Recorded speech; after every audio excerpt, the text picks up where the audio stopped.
to the mix. You're a wonderful crowd, and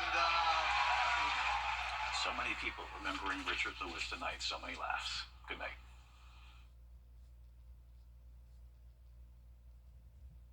It's been a stormy evening. We have one more severe thunderstorm warning in effect until 7:15, and that's for the Augusta Metro, Aiken, Richmond, parts of Burke and Barnwell County, all included in this as the last of this cold front moves through. I'll have all those details coming up.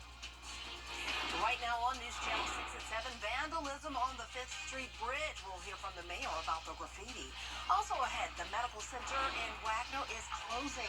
We'll explain why and what's next for people who live in that area. Also, safety measures in place at Augusta University. How campus police are protecting students as your news at 7 starts now. Live from Television Park, this is WJBF News Channel 6 at 7. Good evening, everyone. You're watching News Channel 6 at 7. I'm Dee Griffin. Thanks so much for joining us. We'll have those stories in a moment, but first, let's turn to meteorologist Jennifer Tracci with a look at the storms in our area. Jenny, we just had rain pour down on us. Yeah, we heard it here for sure. It was a very heavy downpour. It was very windy, and it only lasted for around 5 minutes. This line is in and out of here. Here's the latest on Live Viper 6. You can see behind me we have some light scattered showers in Wilkes, Lincoln, Tolliver, Warren, and McDuffie counties. Earlier, this was severe warned, but now that has been dropped.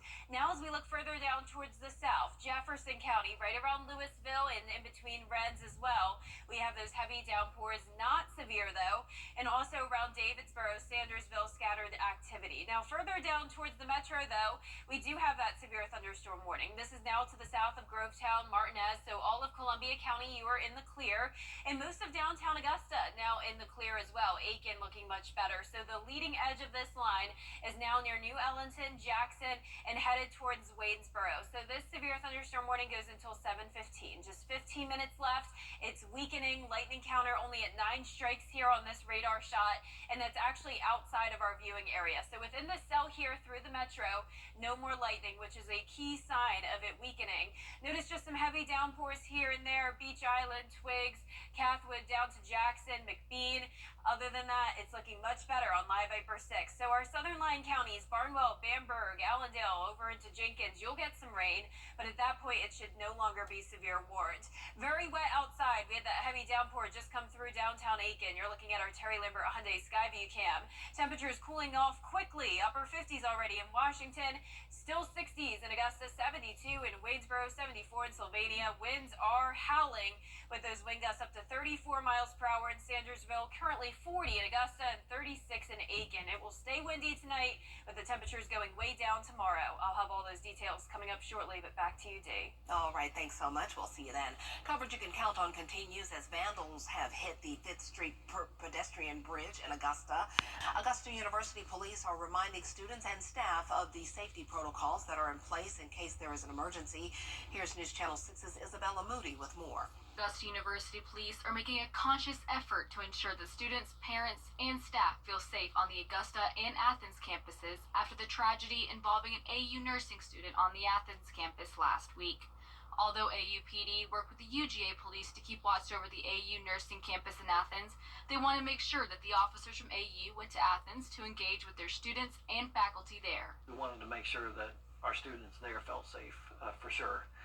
So we visited there. We had some good conversations with the students, staff, and faculty at that location, and offer some safety tips. The murder of Laken Riley has shaken up not only UGA, but all college campuses. And with Augusta University being closely related, Lyon wants to continue to strive to keep the students, faculty, and staff at the Augusta campuses feeling safe. Since the tragedy happened, of course, we want to make sure that we're very visible out on our campus, and our officers do a really good job at being active and doing our one-by-one policing, getting out and interacting with our community, engaging our community, and building trust that way. Students at AU feel safe while they are on campus, but want more safety measures when getting to and from different AU campuses. I feel safe walking on campus, not as much like walking to my car, having to walk on 15th Street. The campuses at AU are pretty spread out, and getting from campus to campus, if you don't have a car and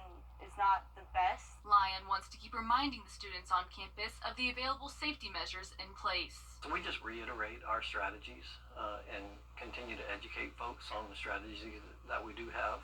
Safety escorts, our Rave Guardian app, making sure that folks know if they see something to say something, give us a call, make sure that they know what number to call. And we can always call AUPD. I haven't called them yet myself, but I know people who have for rides and whatnot. The Peach State's Insurance and Safety Fire Commissioner is reminding Georgians to protect their homes and have the proper insurance before a natural disaster hits. Here's Archie Sargery with more. The state's insurance commissioner says with severe weather threats in Georgia, like tornadoes or thunderstorms, you should have homeowners insurance to protect from structural damage. It's really important to people just start doing inventory of their property, just taking photographs with their phones and storing all this important data, photographs, precious photographs that can't be replaced, and having a digital record and storing it in the cloud if all possible. But and then also having a conversation. Probably the most important thing is having a conversation with your agent. The commissioner also says if you don't own, make sure to have renter's insurance to protect things inside your home, like furniture and other personal items. Renter's insurance, probably the number one thing that our consumers, because people think they live in a rental property, and so the owner they have insurance on the structure. They don't have insurance on your stuff. And so renter's insurance is relatively affordable, but it protects your stuff. If you're in a dorm, if you're in an apartment, if you're in a house that you rent, your stuff is not protected. And so renter's insurance is incredible. It is a good value, too. King says have a conversation with your insurance provider yearly to see what's covered and what's not, including things like flood insurance for water damage, because only certain policies will cover that. Typically, wind damage is covered, but water damage that requires a separate policy. The commissioner says to have a ready kit with things like batteries, water, non-perishable food for 3 days, as well as a plan with your family in case of severe weather or a fire. Reporting in Atlanta, Archit Chaudhry, Atlanta Bureau Chief. Jury duty scams are affecting people across Georgia. Just yesterday, a Columbia County man was scammed out of $3,000. We have one severe thunderstorm warning we're still watching. This is actually set to expire, though, in just 1 minute, and that's across the metro now. That's the last of the gusty winds and the heavy rain. I'll have more details when we return. Bruce Credit, Waynesboro Chrysler Dodge Jeep Ram has financing options. The President's Day sales event continues. Shop more Jeeps here than anywhere else. When others say no, we say yes. 2.9% on Jeeps. Good to go, Waynesboro.com. I'm attorney Ken Newton. The President's Day sales event all month at Waynesboro Chrysler Dodge Jeep Ram.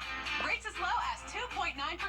New Ram 1500 Bighorns up to $10,000 off. Good to go, Waynesboro.com. Now, your most accurate forecast with WJBF Live Viper 6.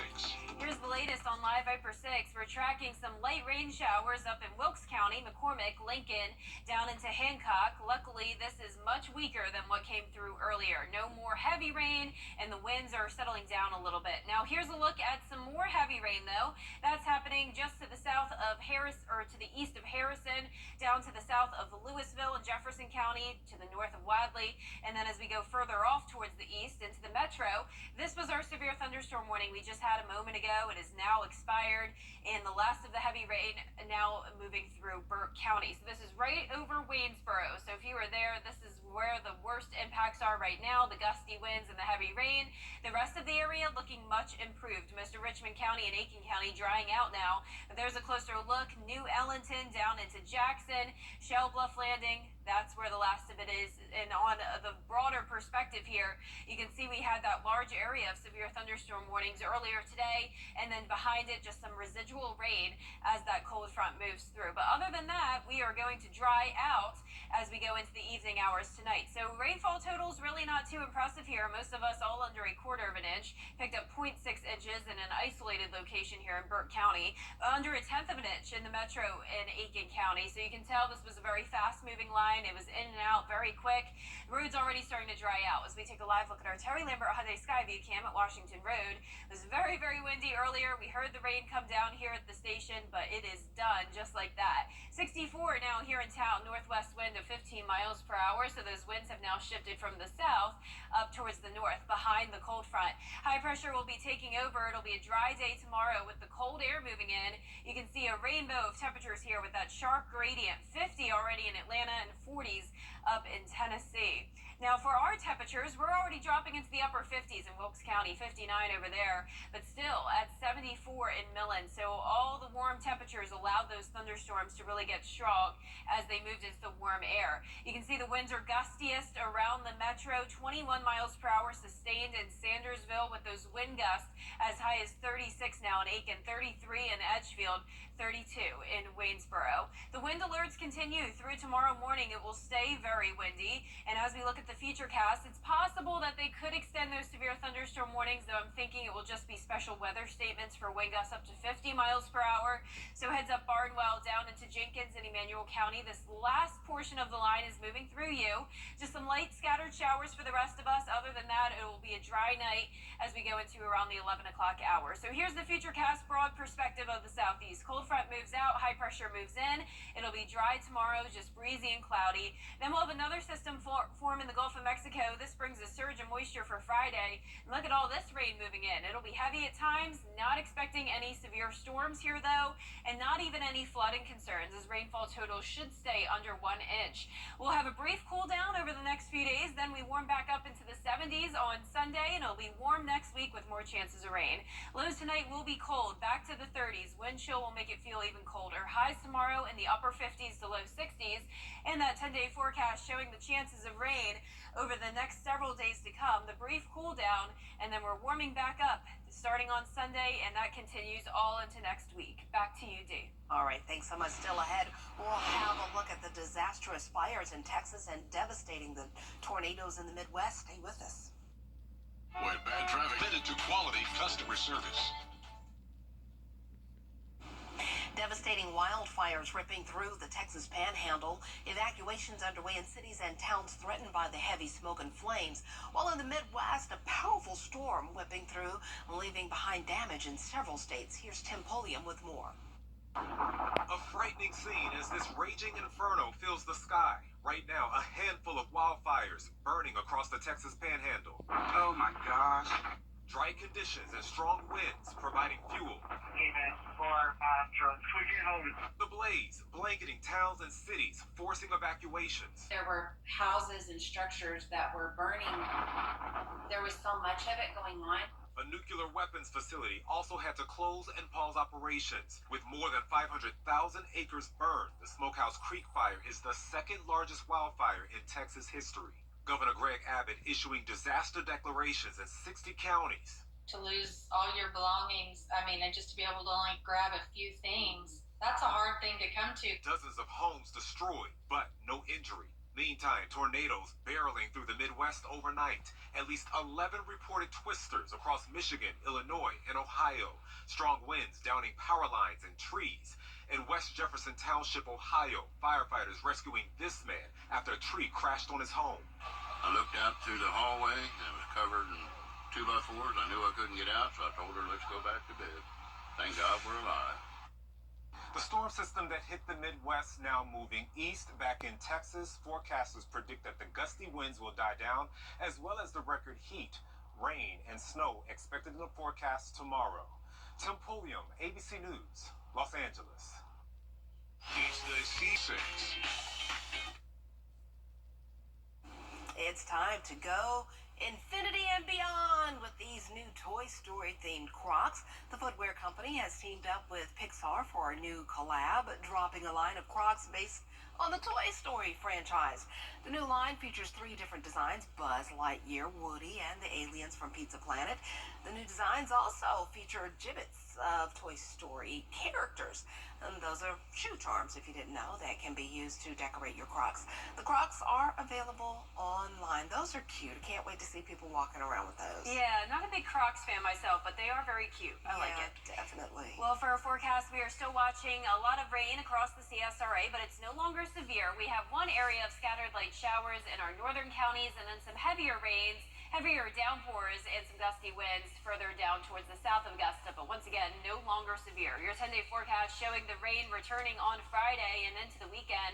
A brief cool down, high of only 54 Friday, and then warming back up starting on Sunday. All right, there you have it. Thanks so much for joining us. That's our time for now. We're always with you at WJBF.com. Entertainment Tonight is next.